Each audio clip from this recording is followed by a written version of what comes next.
For our anniversary, my husband personally mixed me a cocktail. I was thrilled, and took it to the balcony to take a photo, only to overhear him say, "Are you sure it's untraceable?" I quietly slipped back and swapped the glasses. Today is our 5th wedding anniversary. Ethan, my husband, is in the kitchen, a first in our married life.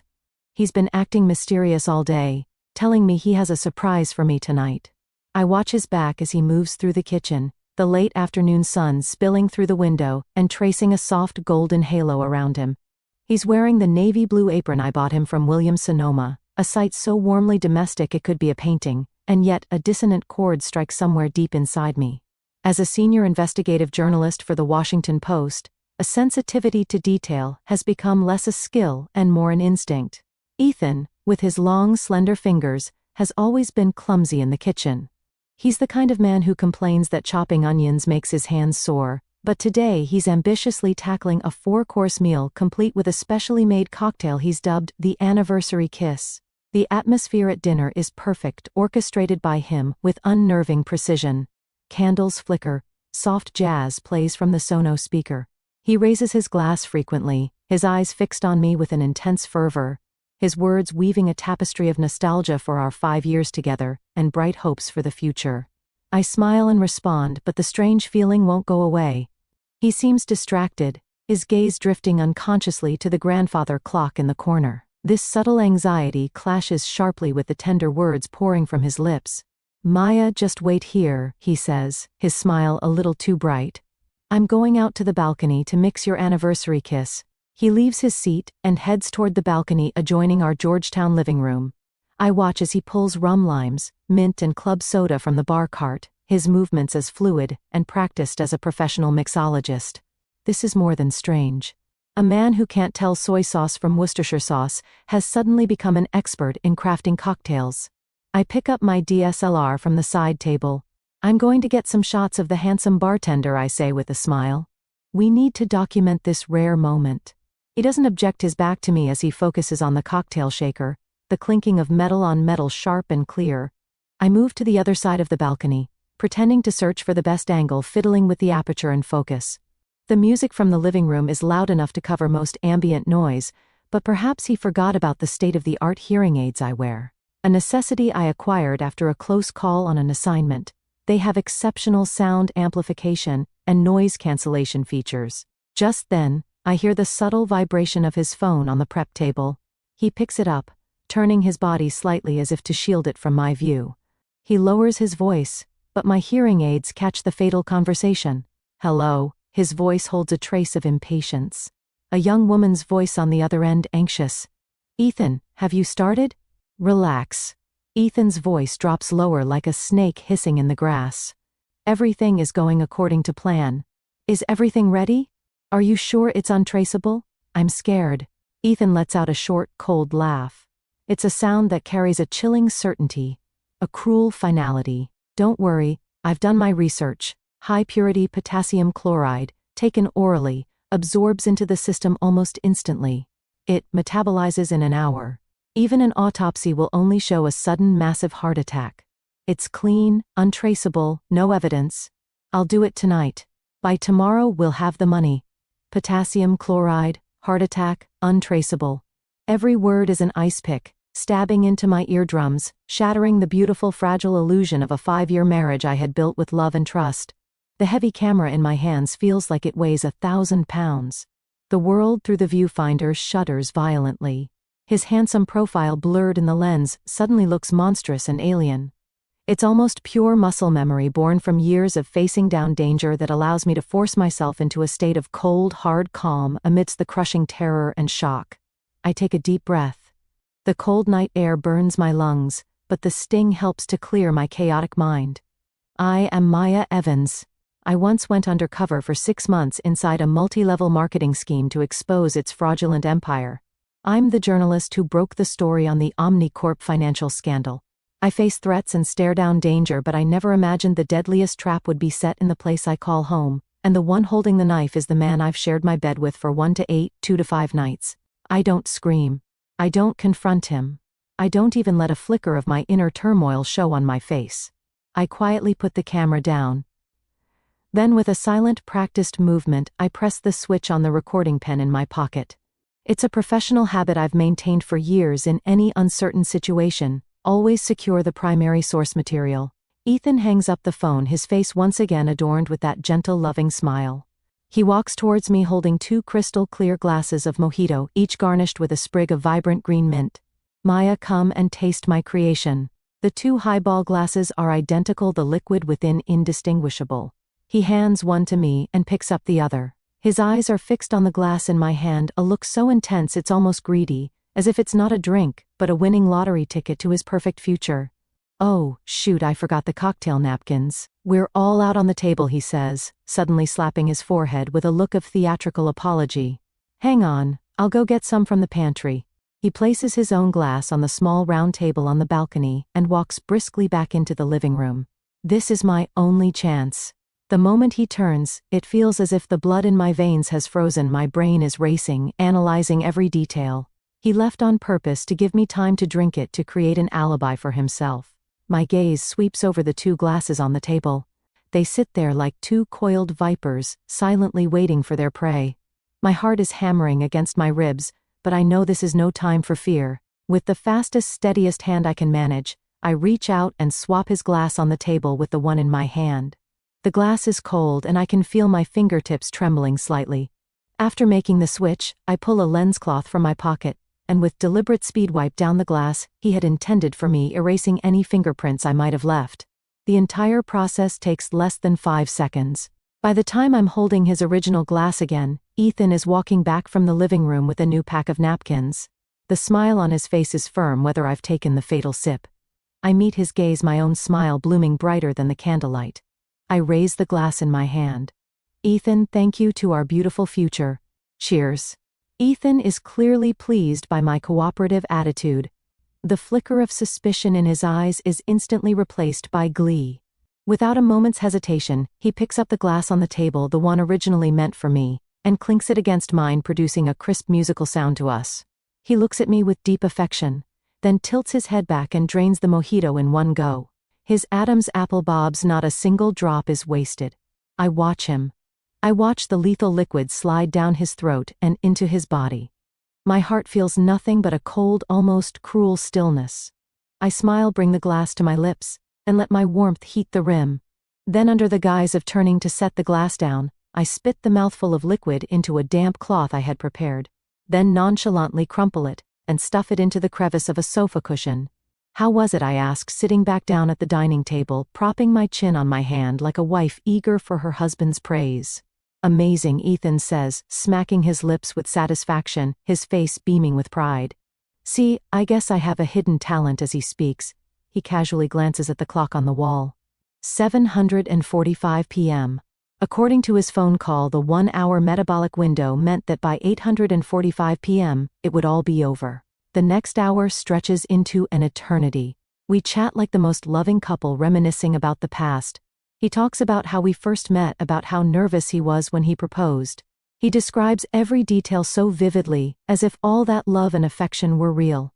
If I hadn't personally heard that phone call, I would have been completely fooled by his masterful performance. I listened quietly, adding a word here and there while my mind is coldly calculating the time. My eyes are fixed on his face, catching every subtle change in his expression. His gaze starts to wander, his topics become more scattered. He checks the clock more frequently, each movement a little too deliberate. He's waiting. Waiting for the poison to take effect, waiting for me to wilt before his eyes like a flower cut from its stem. Time ticks by 1 second at a time. 8:10 p.m., he's talking less. A fine sheen of sweat appears on his forehead. 8:20 p.m., his face has grown pale. The hand raising his water glass begins to tremble slightly. 8:30 p.m., he suddenly clutches his chest, his breathing becoming labored. He looks at me, his eyes filled with disbelief, and finds me looking back, my face a mask of rosy health and concerned worry. Ethan, what's wrong? Are you feeling sick? I ask softly, my voice laced with the perfect amount of alarm. No, nothing. He forces a smile, but it looks more painful than a grimace. Maybe I'm just tired today. The confusion in his eyes deep and slowly being replaced by a more profound emotion. Fear he can't understand why he's the one showing symptoms. When I should have been the one to drink the poisoned cocktail, did something go wrong with the poison, or he doesn't dare to think further? 8:45 p.m. The time of death he had set for me has arrived. I am sitting across from him perfectly fine. He, on the other hand, can barely string a complete sentence together. A noticeable numbness is creeping into his hands and feet. His lips are turning a faint shade of blue. Each breath seems to require all the strength he has left. He stares at me, his eyes filled with an incredulous, desperate panic. He tries to stand up, but his limbs refuse to obey. Ethan, what's happening to you? Don't scare me. I stand up and rush to his side, my face a picture of pure panic. He collapses to the floor, his body beginning to twitch. A rattling sound escapes his throat like a fish gasping for air on dry land. With his last ounce of strength, he raises a trembling hand and points towards the first aid kit in the corner of the living room. He's asking for help, but he can't speak the truth. He can't say he's been poisoned, because to do so would be to confess to his own attempted murder. His only hope is that I, like a normal wife, would assume he's having a heart attack and frantically search for nitroglycerin. I look at his pained, contorted face, my heart an icy void. I don't go for the first aid kit. Instead, I slowly kneel beside him, lean close to his ear, and whisper in a voice only the two of us can hear. Ethan, the symptoms you're having right now, they're exactly like the heart attack you described on the phone, aren't they? My words are like a bolt of lightning, striking him in his fading consciousness. His pupils constrict violently, his body goes rigid. The eyes, clouded by a lack of oxygen, are instantly filled with an abyss of terror. He finally understands. From the moment I raised my glass to toast, he had already lost. I stand up, pull out my phone, and calmly dial 911. When the operator answers, my voice immediately cracks, filled with panic and helplessness. 911. What's your emergency? My husband just collapsed. Our address is he seems to be having a heart attack. He can't breathe. Please hurry. I deliberately give the wrong cause, steering the emergency response towards a cardiovascular event. I know this will buy more precious time for the toxins to metabolize. After hanging up, I look at Ethan on the floor, now semi-conscious, his lips slightly parted in agony. I don't spare him another glance. I walk into the bedroom and open the safe. Inside, several life insurance policies lie neatly stacked on the beneficiary line of each one. The name is clear: Ethan Cole. The total payout, a neat $5 million. I take out my phone and meticulously photograph every page of the contracts, then immediately upload them to my private cloud and a separate encrypted email account, a double backup. Just as I finish, the distant wail of an ambulance siren pierces the night.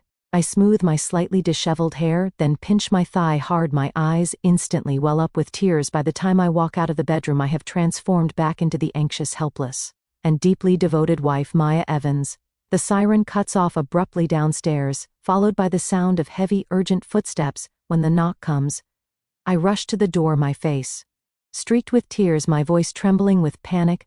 Paramedics, please help my husband. 2 EMTs rush in, their movements swift and professional.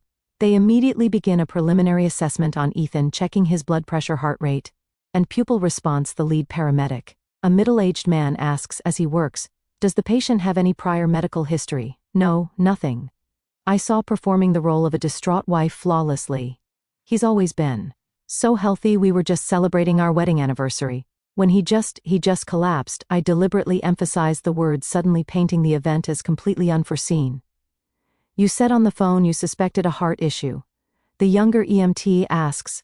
I was just guessing," I say, wiping my eyes with the back of my hand, appearing utterly lost. He was clutching his chest and said he couldn't breathe, and it looked like the heart attacks I've seen on TV. "Please, you have to save him." The lead paramedic frowns. "Ethan's vitals are extremely unstable, his blood pressure is plummeting, and his heart rhythm is chaotic." He immediately issues an order. "Get the defibrillator ready, push 1 of epistat, we need to move now." They load Ethan onto a stretcher and move quickly towards the door. I grab a jacket and follow closely, crying so hard I look like a woman on the verge of a total breakdown as the stretcher is lifted into the ambulance. Ethan's eyes seem to flicker open. His clouded gaze lands on me, a mixture of hatred, fear, and a faint, desperate plea for help. He wants to say something, but the lack of oxygen renders him mute. I meet his gaze, my face a mask of endless worry. But as I lean in close under the cover of the ambulance noise, I whisper in a voice only he can hear, "Ethan, hang in there. Once we get to the hospital, the doctors will run every test. I'm sure they'll find out what's wrong. I put extra emphasis on the words, find out. What's wrong? Just as I intended, the last glimmer of hope in his eyes dies, replaced by utter despair. He understands once he's at the hospital, once the doctors realize it isn't a simple heart attack. What awaits him is a fate far more terrifying than death, the untraceable perfect murder he designed for me. Now. Become an inescapable cage, locking him firmly inside. The ambulance doors slam shut in front of me. Inside, machines beep alarms and the paramedics exchange rapid medical jargon. The air is thick with tension. I sit on a small seat in the corner, my hands clenched tightly together, my body swaying with the motion of the vehicle. My eyes never leave the man on the stretcher. I'm not crying. The real tears dried up. The moment I heard that phone call. Right now, I am as calm as an observer, a journalist documenting a scene. I watch them place an oxygen mask on his face, watch a thick needle pierce the back of his hand, watch the IV drip medication into his veins. All of this was meant for me, ma'am. The patient's condition is extremely critical. The lead paramedic says to me during a lull, he may go straight to the trauma room. You need to prepare yourself. I immediately look up, my eyes filling with fresh tears. My voice trembles as I ask, Doctor, what is wrong with him? Why is it so serious? The symptoms do look like acute heart failure, but some of the metrics are off. The paramedics, as cautiously, his pupillary light reflex is sluggish, and there's evidence of central nervous system depression. We'll need to run a full toxicology screen at the hospital. A toxicology screen, I repeat, feigning shock. As if I don't understand the term. You mean he might have been poisoned? The paramedic looks at me, avoiding a direct answer. Did he eat anything unusual tonight or come into contact with any chemicals? This is the perfect opportunity. I can't be the one to call the police, it would look too calculated, but having the possibility raised by a medical professional seems entirely natural. I lower my head, pretending to search my memory. Then, with a hint of uncertainty, I say dinner was just normal home cooking. Oh wait, after dinner he made me a cocktail himself. He called it the anniversary kiss. He had one too. Could it have been the drink? I skillfully slip in the information that he had one too, simultaneously pointing to a potential source of poison while placing myself and him in the same boat as potential co-victims, temporarily clearing myself of suspicion. A cocktail, the paramedic's frown deepens. Did it have complex ingredients? I don't really know. I think there was rum, lime, mint, all very common things, I answer, carefully avoiding any mention of potassium chloride. The paramedic nods, not asking any more questions, but the flicker of thought in his eyes tells me my words have taken root. Once planted, the seed of suspicion will grow in the mind of a professional. He will insist on the most comprehensive toxicology screening, and that is exactly what I want. The ambulance screams into the hospital's emergency bay. The back doors are thrown open, and a blast of cold air rushes in. The stretcher is wheeled out, its wheels screeching against the pavement. I jump out and hurry after them. The automatic doors of the ER slide open, revealing a world of blinding white light and the overwhelming, suffocating smell of antiseptic. As Ethan is wheeled through the doors of the trauma unit, a nurse stops me. I lean against the cold wall and let out a long, slow breath. The tension that has held me rigid for hours finally begins to ease. Step 1 is a success. I not only survived, but I've delivered him to the hospital, placing him on the very edge of law enforcement's radar. What comes next is a silent war waged within the white walls of this hospital. The hallway outside the trauma unit is a condensed theater of human emotion, thick with anxiety, sorrow, and the smell of disinfectant. I sit on a cold bench, my hands clasped in my lap, looking like any other family member worried about a loved one inside. However, my mind is a sea of unprecedented calm. I am replaying every single detail from the moment I heard the phone call to now, ensuring there are no flaws. After about an hour that felt like a lifetime, the doors to the trauma unit open. A young doctor walks out, pulling off his mask, his face etched with fatigue. I immediately stand and rush towards him. Doctor, how is my husband? We've stabilized him for now, the doctor says, which is only half of what I want to hear, but his condition is still very complex. Our preliminary assessment is that this wasn't a simple cardiac event. It's more consistent with poisoning. Poisoning? I feigned shock and disbelief. Perfectly, how could that be? We ate the exact same food. That's what we need to ask you. The doctor says, his expression serious. We detected an extremely high concentration of potassium ions in his blood, far exceeding the normal range. This was the primary cause of his cardiac arrest. We suspect potassium chloride poisoning.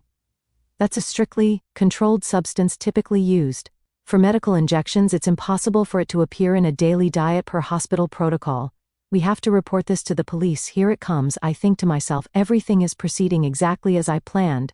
I show no joy instead, adopting a tone of near collapse. The police. How can this be, doctor? Are you sure you're not mistaken? How could we have something like that in our house? We're just reporting based on the test results. The specifics will have to be investigated by the police. The doctor says, patting my shoulder consolingly.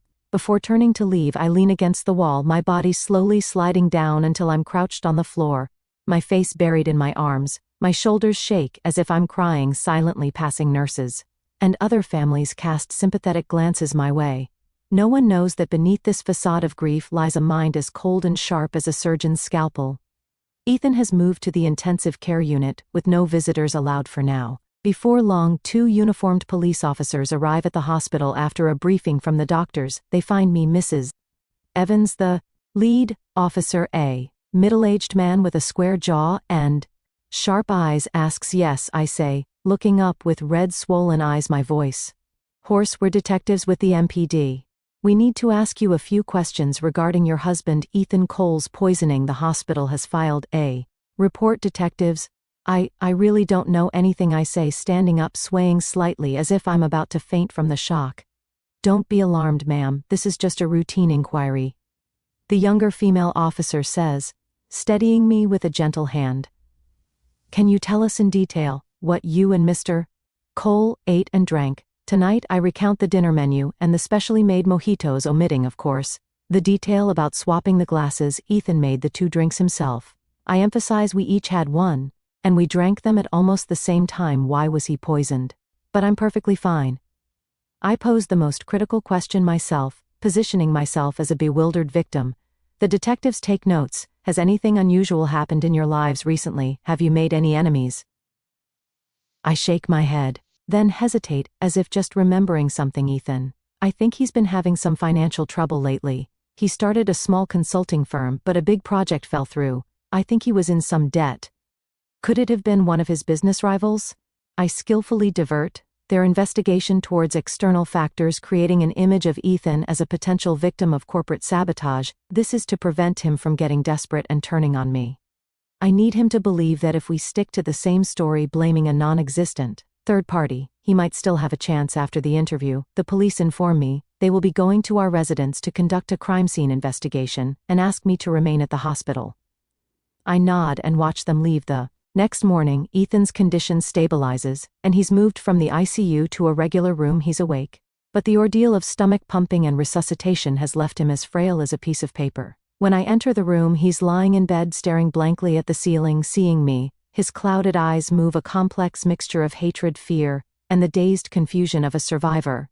I close the door, place the thermos I brought on the bedside table, and say softly, "You're awake. The doctor said you can have some clear liquids. I made you some broth." My tone is as gentle as if nothing ever happened. He doesn't respond, just stares at me, his lips moving to form a raw, raspy sound. Why? Why, what, I ask, pulling a chair to his bedside, meeting his gaze calmly. Why was I the one who was poisoned? He asks, the words a painful effort. I smile, a smile completely devoid of warmth. Ethan, what are you talking about? The doctor said we were both poisoned. It's just that I have a stronger constitution, so I didn't have a reaction. I lie with a straight face, blurring the lines of what happened. He clearly doesn't believe me, struggling to sit up. You switched the drinks. I switched the drinks.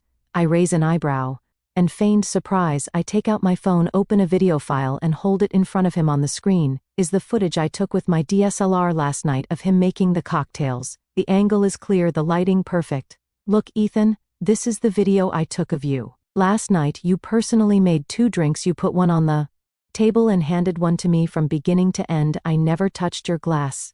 The police have seen this too. They said it could be used as evidence.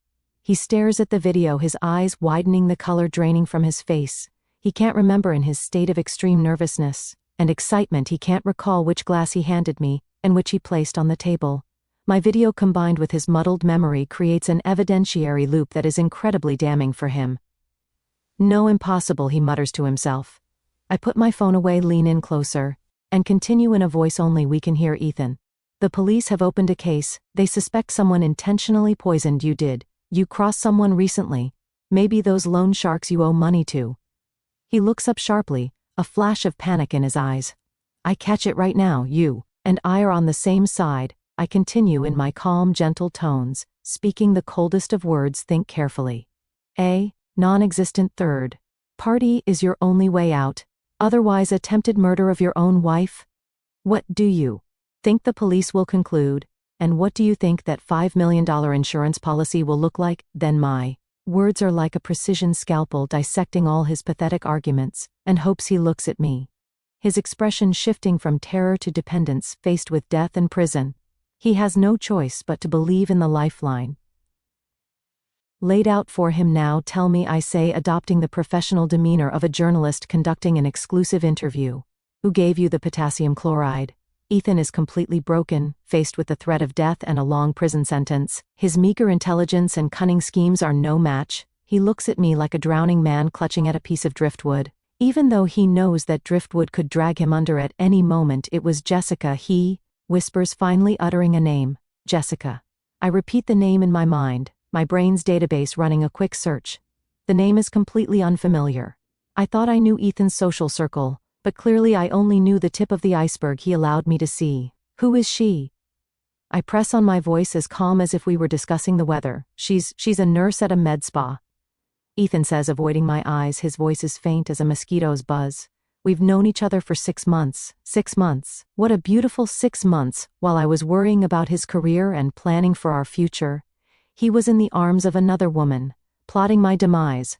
A sharp pain radiates from my heart, but I force the surging emotions down. This is not the time for grief. It's the time for gathering information and weaving my net.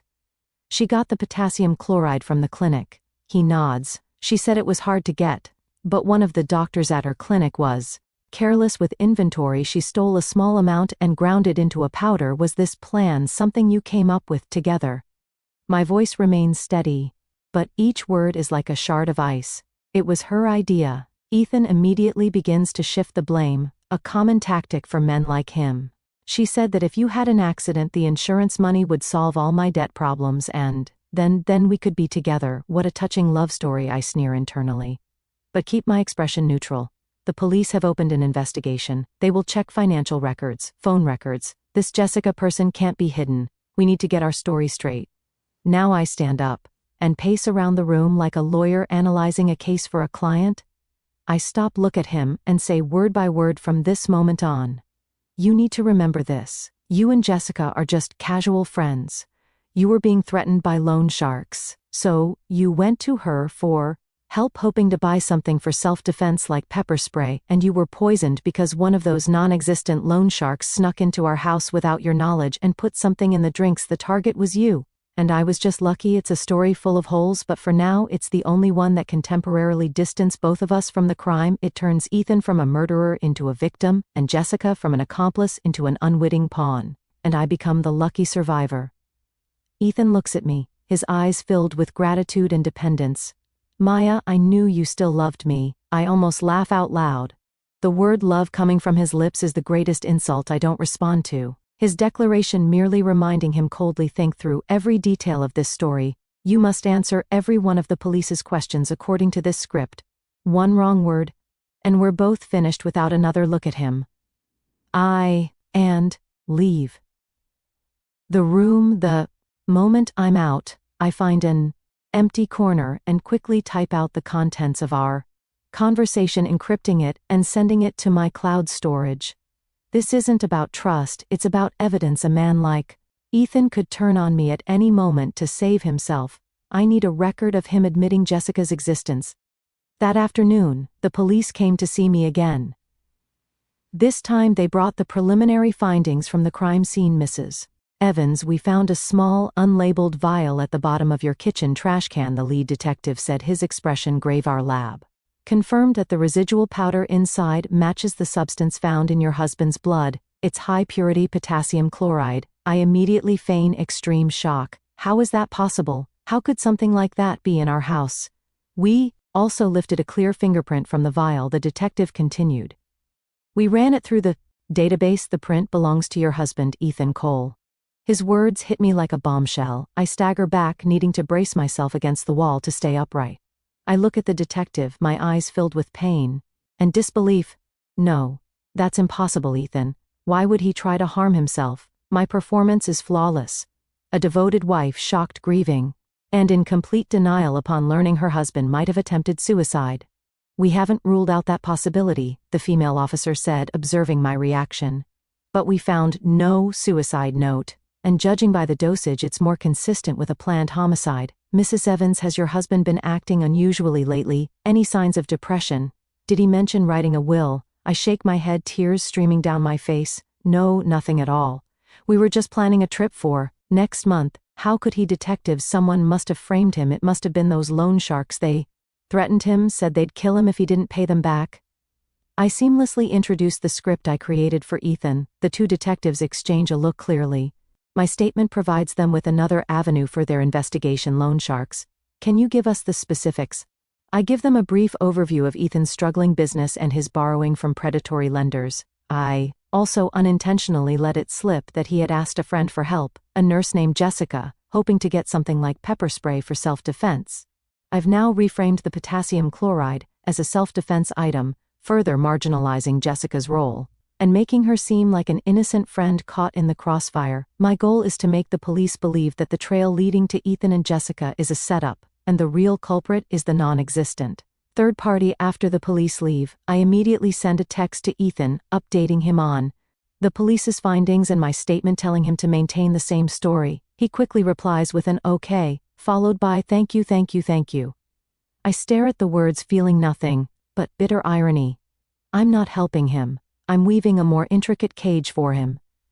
Now the police's main focus will be on investigating the so-called loan sharks, which will buy me the precious time I need to find the real accomplice, Jessica. I can't wait for the police to do it. As a journalist, I have my own sources and methods. I return to the Post newsroom and use our internal databases.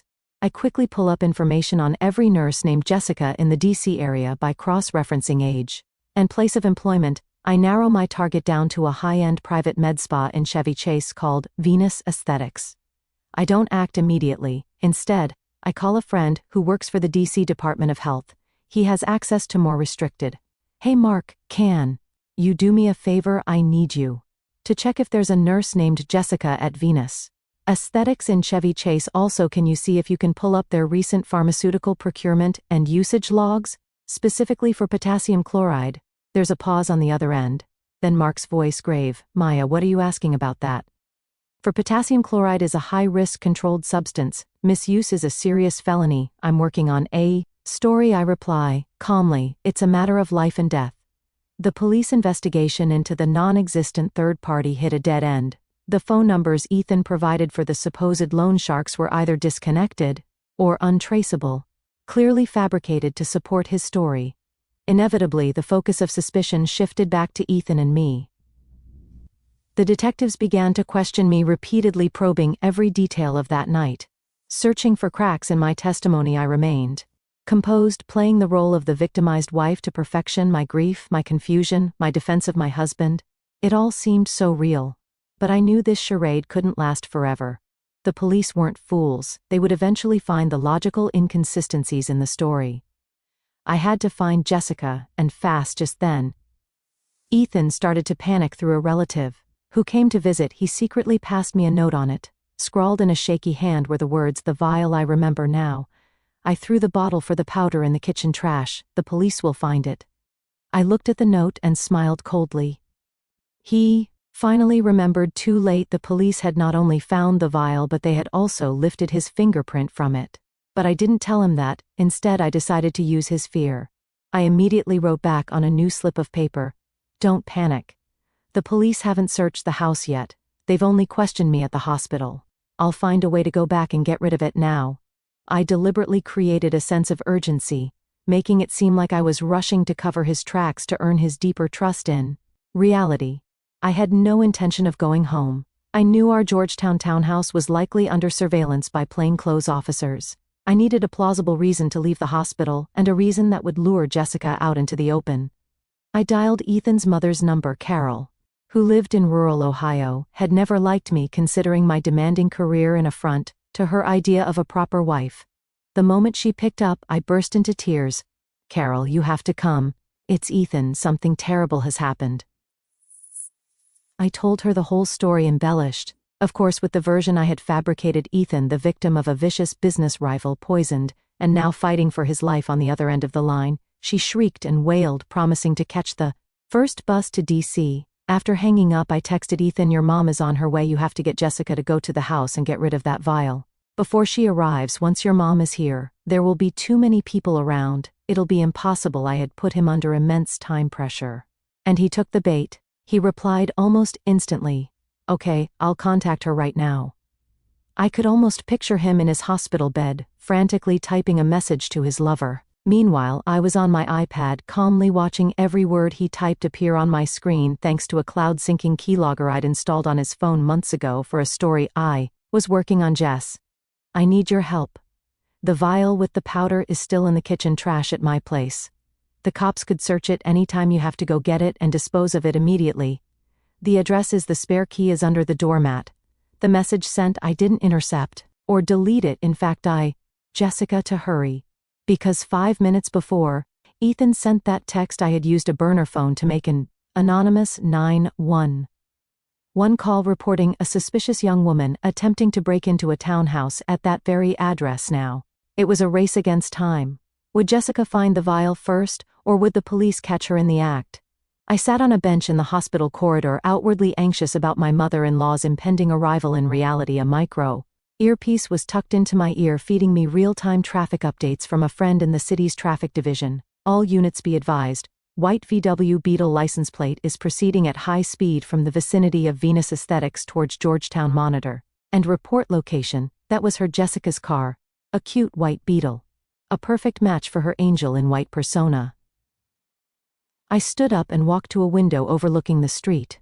About 20 minutes later, 2 police cruisers, lights flashing, sped away from the hospital, heading in the direction of my house. At almost the same time, a new message came through my earpiece. Target vehicle has entered the specified residential area. The fish was in the net.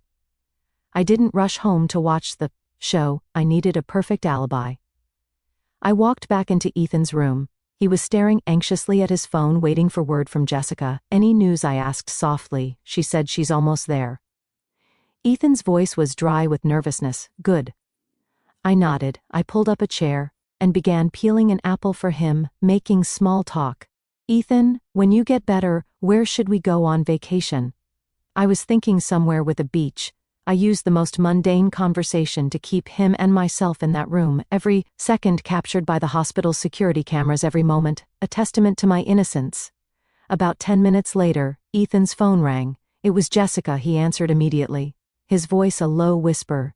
Did you get it on the other end? Jessica's voice was choked with tears and terror. Ethan, the police arrested me. They said I was breaking and entering. I just got to your front door. I hadn't even touched the key. And they came out of nowhere. The color drained from Ethan's face. Smack, the phone slipped from his hand and clattered to the floor. What's wrong? What happened? I asked, jumping up. And feigned alarm. He looked at me, utterly devastated.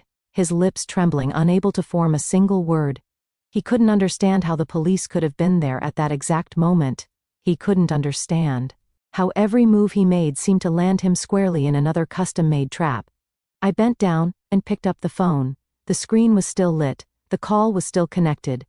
I put it to my ear and heard a police officer's stern voice on the other end. Ma'am, state your name and why you were at this location. I ended the call and placed the phone back on the bedside table. Then I gently patted Ethan's ash and cheek. Don't be afraid, Ethan. I soothed. It must be a misunderstanding. The police just made a mistake. Your friend just needs to explain that you asked her to go to the house to pick something up for you and everything will be fine. My words sounded like comfort, but they were actually a new set of instructions. I was telling him to contact the police, to confess that he was the one who sent Jessica to the house. In doing so, he would clear her of breaking and entering, but he would also be cementing their relationship as accomplices with his own words, like a man grabbing for a lifeline. Ethan fumbled for the nurse call button. He had to see the Police. He had to clear up this misunderstanding. He had to save his lover, not knowing that every word he spoke would be another brushstroke on the canvas of his own. Jessica was taken to the local precinct thanks to Ethan's clarification. The suspicion quickly shifted. From burglary to her being a person of interest in the poisoning case, she was placed in an interrogation room cut off from the outside world. I knew this was my best chance to get to her. I couldn't go as a victim's family member. That would raise suspicion. I needed a more professional, more legitimate identity. A journalist. I went back to the Post and found my editor, a man in his late 50s who had spent his life in the trenches of journalism. I didn't hide anything. I laid out the entire story, the attempted murder version, and made my request. I wanted the paper to officially cover the bizarre poisoning case with me. As the lead reporter, my editor listened in silence, his expression a mixture of shock, sympathy, and a deep abiding respect for his star reporter Maya. He said, his voice heavy, the paper will back you on this. Whatever resources you need, just ask. But you have to promise me you'll stay safe. This isn't just a story anymore, it's a war. I nodded, a wave of warmth spreading through my chest with the backing of the paper. My actions now had a legitimate cover. I didn't go to the precinct right away. I knew Jessica would be in a state of panic and confusion. Approaching her now would only make her defensive. I needed to let her feel the despair first, to let her realize that Ethan was not going to save her. I spent the afternoon digging into Jessica's background. She came from a working-class family, a classic good girl. Her good looks made her popular at the med spa. Her social media was a curated gallery of designer bags, Michelin star restaurants, and luxury vacations, a lifestyle completely at odds with a nurse's salary. The timeline of these posts corresponded perfectly with the 6 months Ethan said they had known each other. I also discovered that the white VW Beetle registered in her name was purchased just 3 months ago, paid in full. The money came from a high-interest personal loan. I was almost certain Ethan had taken out the loan in her name, likely to cover some of his gambling debts. Armed with this information, I used my press credentials and the paper's connections to arrange a meeting with Jessica. We met in a small, sterile interrogation room at the police station. She was wearing a standard-issue jumpsuit, her hair a mess, her face pale and stripped of its usual perfect makeup. She looked up when I entered, first with confusion, then with open hostility. A reporter. She clearly hadn't expected to see me. I smiled and nodded, sitting down across from her. I brought no recording equipment, just a pen and a notepad. I didn't start with questions. Instead, I spoke in a sympathetic tone, like a concerned older sister. Jessica, don't be nervous. I'm not here to interrogate you. I just want to hear your story as a woman. I'm just curious, what brings a person to a place like this? My opening clearly caught her off guard. Her defenses lowered slightly. I have nothing to say, she mumbled. Looking down. Really? I didn't push. I shifted topics. I saw your Instagram. You have a very glamorous life. That new season Chanel bag is impossible to get, and that sushi place you went to last week, the tasting menu there is astronomical. Ethan must treat you very well. At the mention of his name, her body tensed. I continued, my voice calm. And even he must have promised you a lot. Right, that he would divorce me and marry you, that once he got the insurance money you two could run away together, leave all your money worries behind. Every sentence was a targeted strike at her deepest vulnerabilities. Her face grew paler and her lips began to tremble. That's, he said.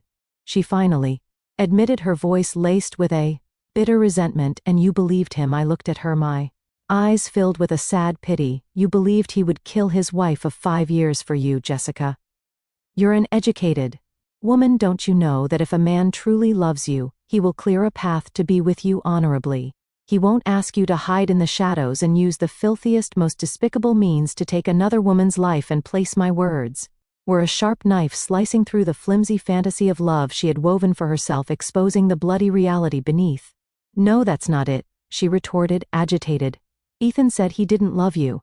He said your marriage was already dead. He said you were a workaholic who never cared about him, and you believed him. I said with a cold laugh. I took out a few photos from my bag and slid them across the table. They were family photos, me at a work gala with Ethan, me celebrating his parents' anniversary with them in every picture. I was the image of a graceful, supportive wife. And then there's this. I played a video on my phone. It was from my last birthday. Ethan was playing the guitar and singing to me, his eyes so full of love they could drown a person. Jessica stared at the photos in the video, her expression shifting from anger to confusion, then to doubt. Now let me tell you something else, I said, putting my phone away and leaning forward, lowering my voice at the hospital. Ethan has already pinned everything on you. He's telling the police that you were the one who provided the potassium chloride, that you were the mastermind behind the whole plan. He's claiming he was just weak, that he was so in love with you he let you lead him astray. What? Jessica shot to her feet, the chair screeching against the floor. How could he? It was him. He begged me to help. He said he was being hounded by loan sharks and had no other way out. Calm down, Jessica, I said, gesturing for her to sit. This isn't the time to argue about who's to blame. The fact is to save himself. Ethan has already thrown you to the wolves. If you continue to cover for him, you'll be facing a charge of accessory to attempted murder. You know better than I do how many years that carries. She collapsed back into the chair, utterly defeated, tears finally streaming down her face. I didn't comfort her, I just watched her cry. When her sobs subsided, I handed her a tissue and stated my purpose in the plainest possible terms. You have only one way out of this. Now become a witness for the prosecution. Give the police everything. You have all your text messages with Ethan, the money transfer records, the proof that he asked you to retrieve that vial. Do that, and you might get a reduced sentence for being an accomplice. Otherwise you can go down with him and pay for your so-called love story in prison. I stood up, looking down at her like a judge pronouncing a sentence. I'll give you 1 day to think about it. I expect an answer by this time tomorrow. I turned and walked away without looking back. I knew she would make the right choice. Self-preservation is the most basic human instinct, and I had just offered her the only chance she had to survive. Just as I was waiting for Jessica's decision, an unexpected player entered the field, my mother-in-law, Carol. She arrived at the hospital after an overnight bus ride, looking exhausted and disheveled the moment she walked into the room and saw her precious son lying pale and weak in the bed. The grief and rage she had been nursing all journey erupted. But her target wasn't the non-existent culprit. It was me. Your bad luck, she shrieked, rushing at me like an enraged lioness, her hand raised to slap me. I didn't flinch, just at her coldly. My gaze must have given her pause, because her hand stopped mid-air, but I knew this was only the beginning. My Ethan has had nothing but misery since he married you. She spat, her voice sharp and venomous. All you do is care about your stupid job. When have you ever truly cared for him? Now look, he's been harmed like this. Are you happy now, you black widow? Her tirade attracted the attention of the other patients and their families in the ward. I didn't argue, I didn't cry. I just stood there and let her vent. I knew that the more vicious she was, the more it would highlight my own silent, dignified suffering. From the bed, Ethan weakly tried to intervene. Mom, stop it. It's not Maya's fault. His defense only served as further proof of my manipulative powers in his mother's eyes. Oh, you're still protecting her at a time like this? She wailed even louder. What kind of spell has she put on you? The chaotic scene was finally broken up by the head nurse, who sternly told Carol to be quiet. Though reluctant, she didn't dare make another scene. She just sat by the bed, wiping her tears and shooting daggers at me with her poison-filled eyes. I ignored her, quietly wiping Ethan's face and hands with a warm cloth, giving him water and helping him with his medication, playing the role of the devoted wife to perfection. My meekness and forbearance filled Ethan's eyes with guilt. He probably felt that he had treated a woman who loved him so deeply in the most despicable way. That evening, I used the excuse of going home to get a change of clothes to leave the hospital. I knew this would be the perfect opportunity for mother and son to be alone, and some things needed to be said by Ethan himself to have the desired effect. I didn't actually go home. I went to a coffee shop across the street from the hospital and connected via Bluetooth to the recording device I had hidden in the room, a device disguised as an aromatherapy diffuser on the bedside table in the hospital room. Carol's crying had stopped. She lowered her voice. Son, you tell me the truth. What really happened? Why are the police saying it was poison? Did you get involved with some shady people?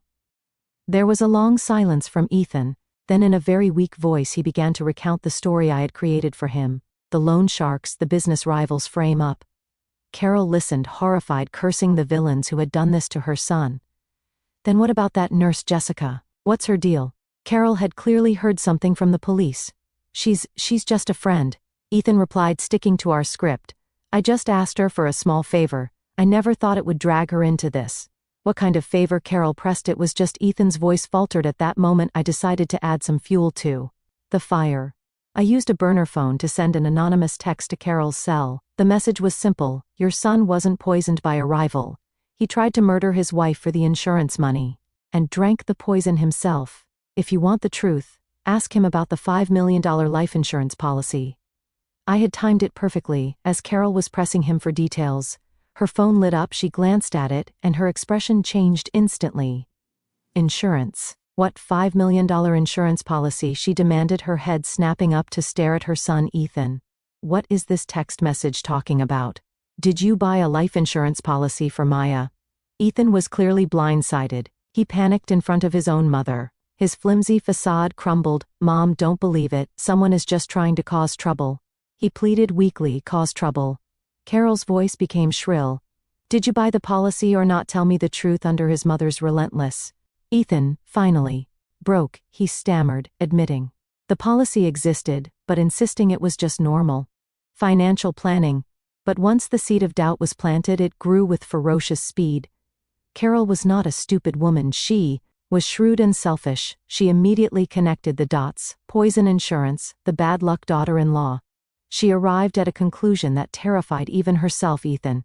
She gasped, grabbing his arm, her voice trembling. Did you try to arrange an accident for your wife to get the money to pay off your debts?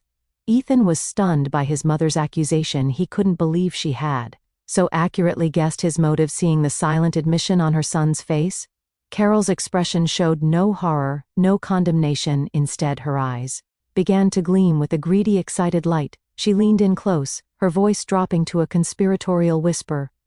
Oh, you foolish boy, why would you do something like this yourself? You should have told me. Your mother has ways. I could have made sure she got sick and died, or had an accident, all looking perfectly natural. No one would have ever found out. Hearing that, I turned off the recorder. A chill that had nothing to do with the air conditioning crept deep into my bones.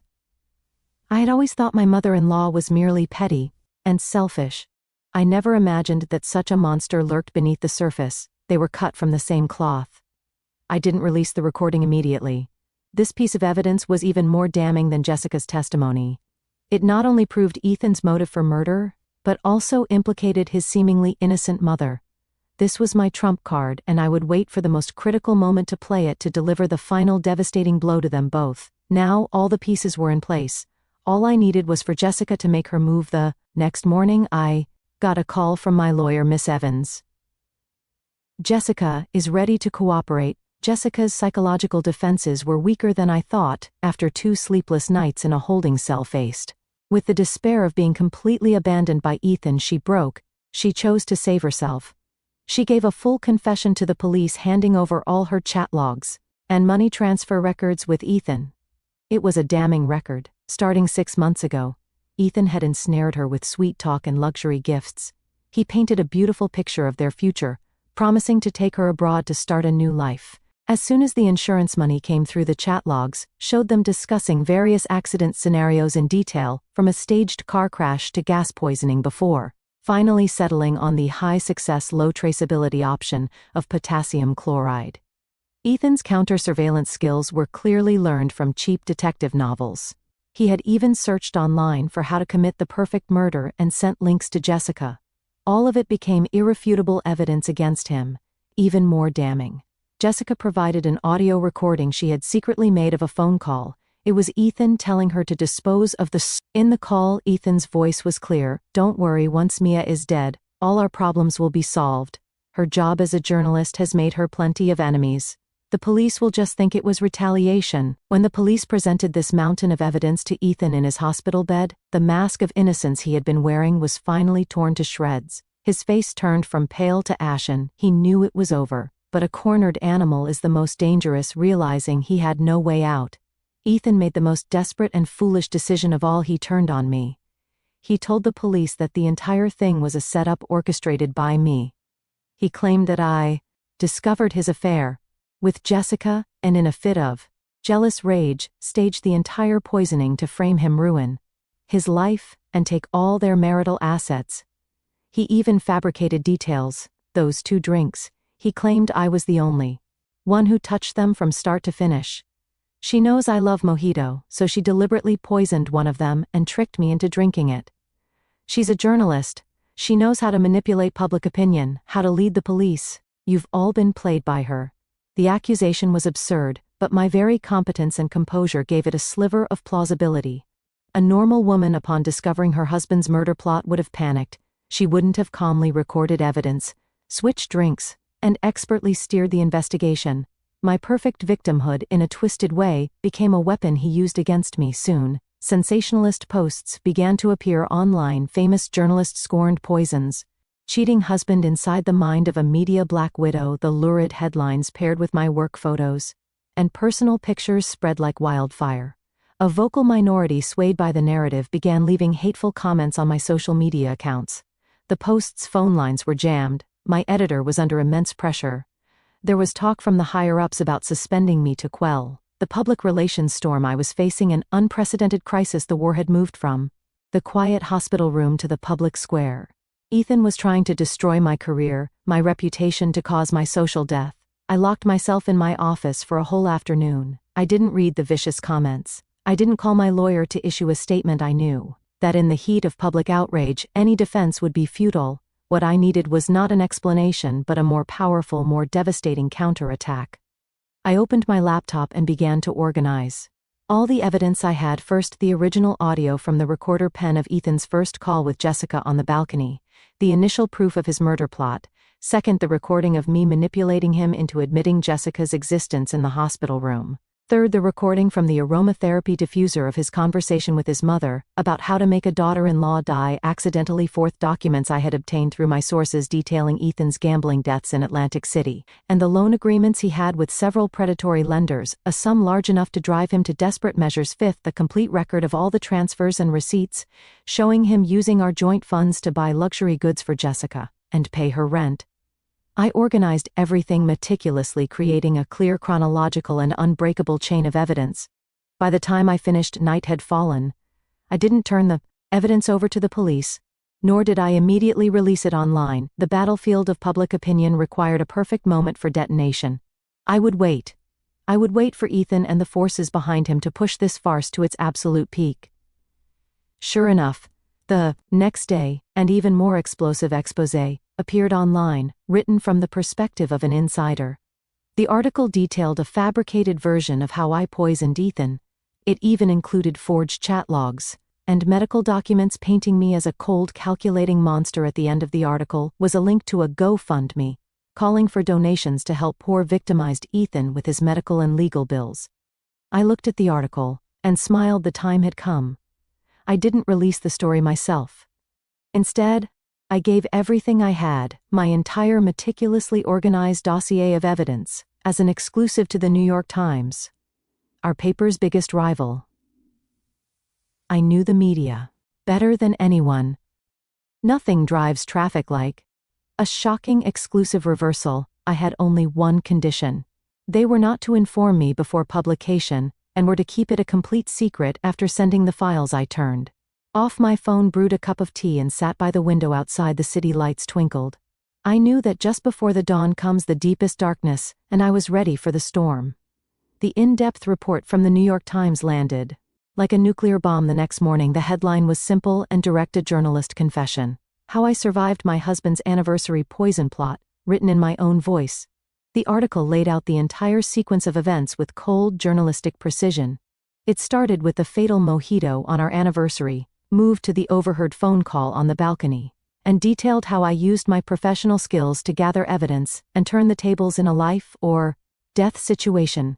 Every claim was backed by irrefutable proof. The original audio recording was made public. Ethan's voice saying, "Don't worry, it metabolizes in an hour," untraceable, was a dagger through the heart of his lies. The screenshots of his chat logs with Jessica, filled with cold-blooded planning, were laid bare. The chilling conversation between him and his mother in the hospital room discussing how to make me disappear exposed the family's deep-seated malevolence to the world. The markers from Atlantic City, the high-interest loan agreements, the receipts for gifts lavished on his mistress. Every piece of evidence was a heavy brick, demolishing the victim persona he had so carefully constructed. At the end of the article, I included a personal statement. As a journalist, my duty is to seek the truth in the past. I sought it for the public. This time, I sought it for myself. I was not killed by that poisoned glass. And I will not be destroyed by this campaign of lies. I have faith in the law, and I have faith in justice. It may be delayed, but it will not be denied. The story created a tidal wave. The internet exploded. The same people who had been vilifying me the day before reversed course completely. The public comment sections filled with rage, shock, and sympathy. Holy splade, this is a real-life Gone Girl. That man and his mother are pure evil, absolutely chilling. I can't even imagine the person you sleep next to wants to murder you. All respect to Mia Evans. That level of composure and strategic thinking is incredible, a masterclass in survival. And that Mistress Jessica is no better, willing to help kill someone for money. The slanderous article and the pathetic GoFundMe page became national laughingstocks. The blog that published it was quickly exposed as a front for a shady PR firm hired by one of Ethan's cousins. The police called the post almost as soon as the article went live. They were displeased that I had released key evidence to the public, but they had to admit that it had provided them with a decisive advantage. I was called back to the station. This time I wasn't met by detectives, but by the deputy chief of police. He looked at me with a complex expression. Miss Evans, you are truly one of a kind. I said nothing, simply handing over all the original evidence, including the recorder pen. Everything I did was in self-defense, I said calmly. I trust that the police will ensure a just outcome with this perfect chain of evidence. The police investigation moved swiftly. They immediately audited Ethan's finances, confirming the gambling debts and loans. They obtained security footage from the med spa, showing Jessica stealing the potassium chloride, with physical evidence, witness testimony, and clear motive. Everything was in place. Faced irrefutable proof. Ethan and his mother's psychological defenses collapsed during another interrogation. Carol, in a bid to get a lighter sentence, confessed in even more horrifying detail. She had entertained the idea of getting rid of me long before Ethan did. She had purchased some toxic herbs from a quack healer back in Ohio, intending to slowly poison my food over time, making it look like a long illness. She only abandoned her plan because Ethan came up with the insurance scheme first. They were all monsters. Not a single one was innocent. From the day I married into that family, I had walked into an elaborate trap. They were never interested in me as a person, only in the social status my career afforded them, and the financial windfall my death would bring. A wave of retroactive fear washed over me, followed by a profound sense of gratitude. Gratitude for the professional instincts that had alerted me to the danger, and for the composure that had allowed me to make the right moves when it mattered most. The investigation was drawing to a close. Ethan, Carol, and Jessica were all in custody awaiting trial. I could finally breathe. I took an extended leave of absence from the post and went back to my parents' home in the quiet suburban town where I grew up. It was the only safe harbor I had left. My parents didn't know the full gruesome details, only that I was getting a divorce.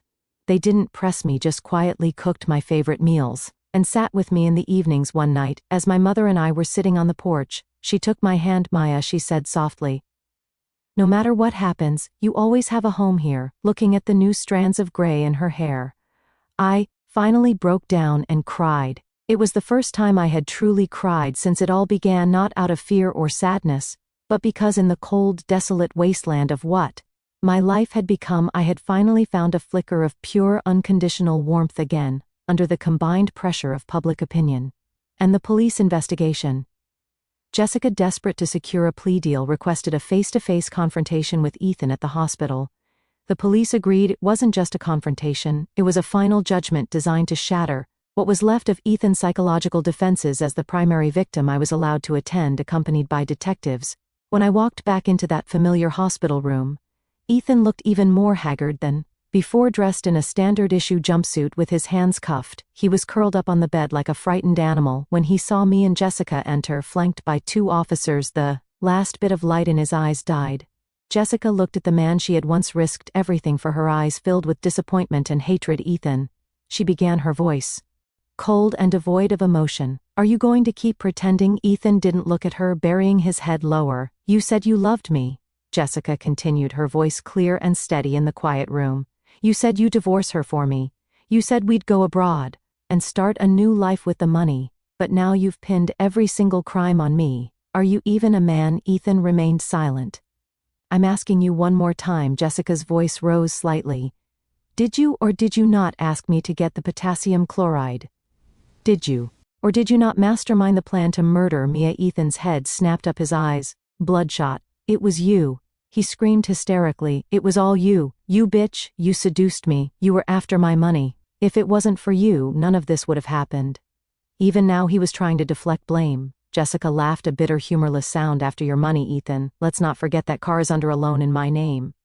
How much of the you lost in Atlantic City did you con out of me?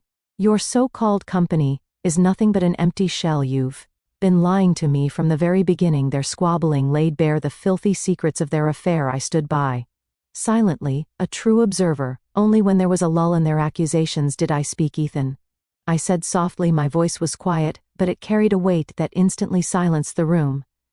He turned to me, his eyes filled with a venomous hatred. I ignored it and looked at him calmly, asking the one question I needed an answer to for myself. Was there ever a single moment when you felt anything real for me? It was the final post-mortem on my 5 years of marriage. He stared at me, then burst into manic laughter, tears streaming from his eyes. Real feelings. Mia, don't flatter yourself. From the day I married you, I was only interested in the prestige of your name. I thought you could help me get investors, expand my network. But you, what can you do besides write a few stupid articles? You were a tool. And when that tool stopped being useful, of course, I had to find a new one. His words were a poisoned dagger twisting into the part of me that had once been softest. Even though I already knew the truth, hearing him say it allowed the complete negation of my love. The confirmation of my utility was a suffocating humiliation. But I didn't break. I simply nodded. I reached into my bag and pulled out my wedding ring. You're right, I was a tool. I walked to his bedside and placed the ring on the nightstand, and now this tool is buying her freedom. Ethan, we are done. I looked him in the eye and said word by word. Do you know what your biggest mistake was? It wasn't your greed or your stupidity. It was that you picked the wrong person to mess with you. Thought I was just some ordinary woman lost in a fantasy of love.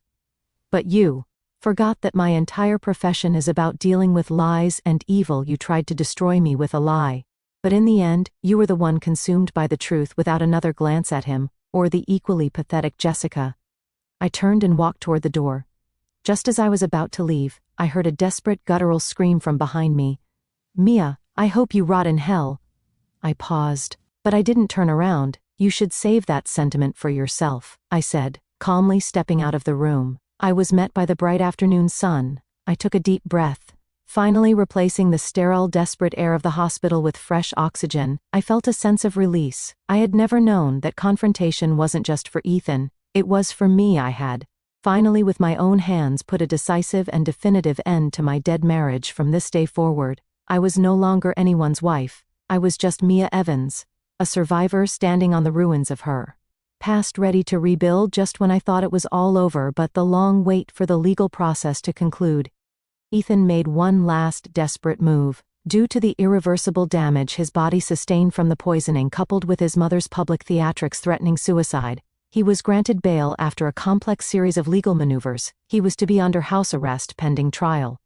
When my lawyer told me the news, my first reaction wasn't anger, but a cold, sharp sense of alarm. A cornered snake is unpredictable.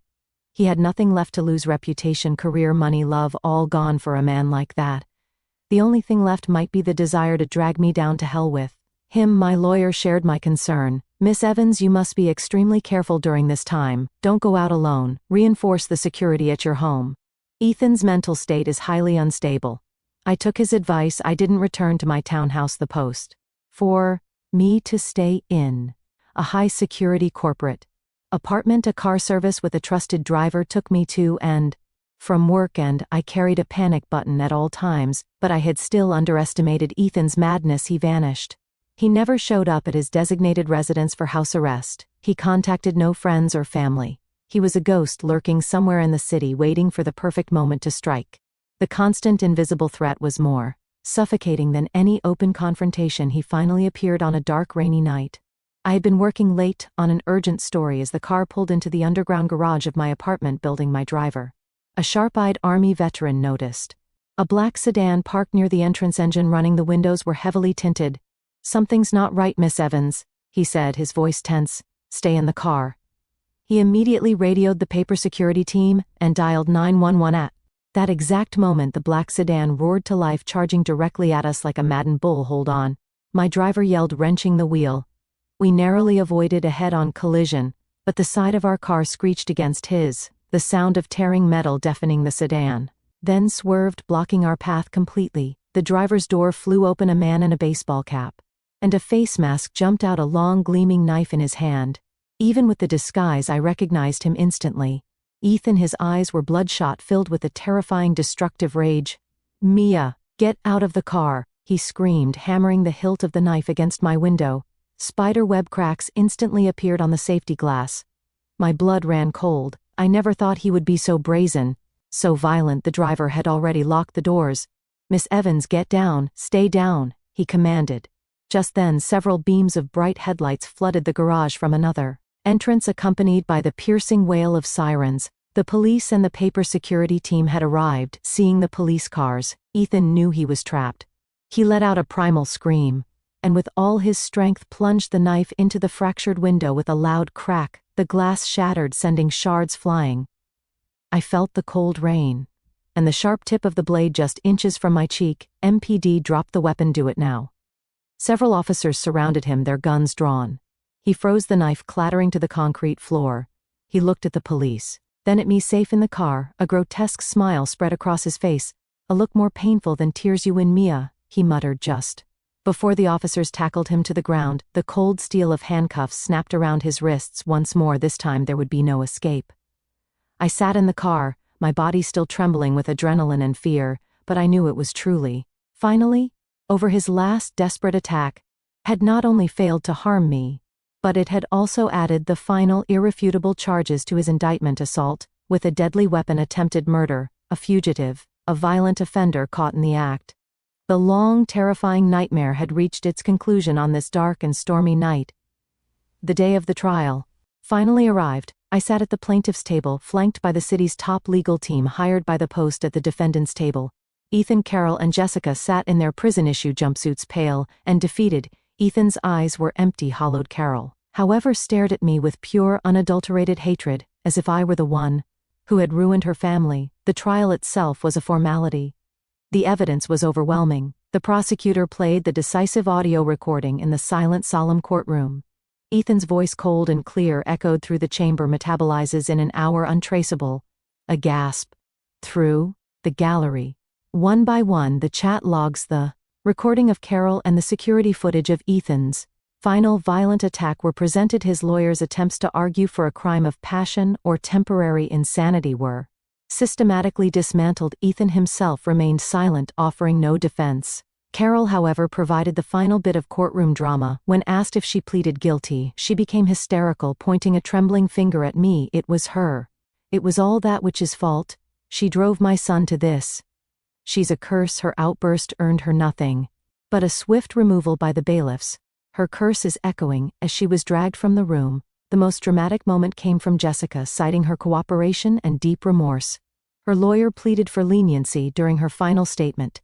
She tearfully apologized to me. Then she pulled a folded piece of paper from her pocket. "An ultrasound, Your Honor, I'm pregnant." She sobbed. "The baby is Ethan's. For the sake of my child, I'm begging you for a chance to start over." The courtroom erupted in murmurs. Ethan looked up, his face a mask of disbelief. Even I was taken aback. To use an unborn child as a shield at the last moment was a move of breathtaking cynicism, but the law is the law. After a brief recess, the judge delivered the verdict. Ethan Cole, for charges of attempted murder, insurance fraud, and aggravated assault, was sentenced to 25 years to life in prison. Carol Cole, for conspiracy and solicitation to commit murder, was sentenced to 10 years. Jessica, for her role as an accomplice but given her cooperation and extenuating circumstances, was sentenced to 5 years of probation and had her nursing license permanently revoked. As the judge's gavel fell, I let out a long, slow breath.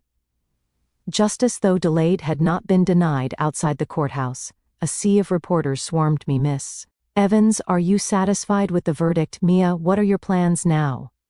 I said nothing. I simply turned to the cameras and gave a deep, respectful bow. Then, escorted by my editor and colleagues, I pushed through the crowd and got into a waiting car. As the car pulled away, I watched the courthouse recede in the rearview mirror.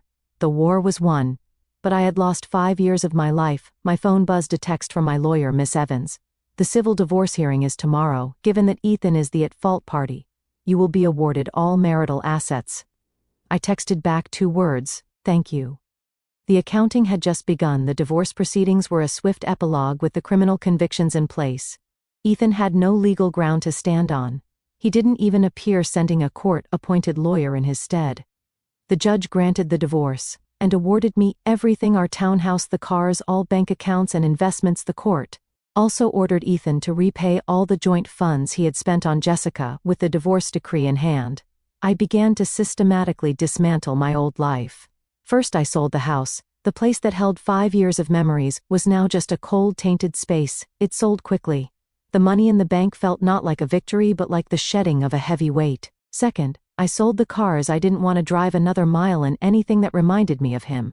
Third, I closed every joint bank account, transferring the balance into a new account under my name alone. These numbers, once a symbol of our shared future, were now the capital for my new beginning. During this process, I discovered the true extent of his deception beyond the gambling debts. He owed money to suppliers for his sham company. He was a complete fraud. I had my lawyer issue a public notice disavowing any responsibility for his personal debts. As for Jessica, she avoided prison. Her life was ruined. The story was everywhere. She was fired and ostracized from her community. She had to return to her small hometown. I heard her parents, unable to bear the gossip, eventually cut ties with her. She called me once, crying, begging for money to start over somewhere new for the sake of her baby. I refused. Jessica, I said calmly, your child is innocent, but you are not. You made your choices. I have no obligation to finance your future. I hung up and blocked her number. I am not a saint for someone who helped plot my murder. My lack of vengeance was the greatest mercy I could offer. Last was Carol from prison. She requested that I hire a better caregiver for her. I refused that too, but I did take a small portion of the money from the house sale and made an anonymous donation to the state's correctional system, earmarked for improving elder care for all inmates. I hated her, but I would not become like her. When it was all done, I was overcome with a profound exhaustion. I had won a long, brutal war, but I was covered in scars. I submitted my resignation to the Post. My editor tried to convince me to stay, telling me my fame was at its peak. I used to think being a good journalist meant exposing all the darkness in the world, I told him, but I've learned that when you get too close to the darkness, it tries to consume you. I need to find a new way to live. He understood. I left the city I had loved and hated the career I had dedicated my life to. I bought a one-way ticket to a place I'd never been, a small, quiet town on the California coast.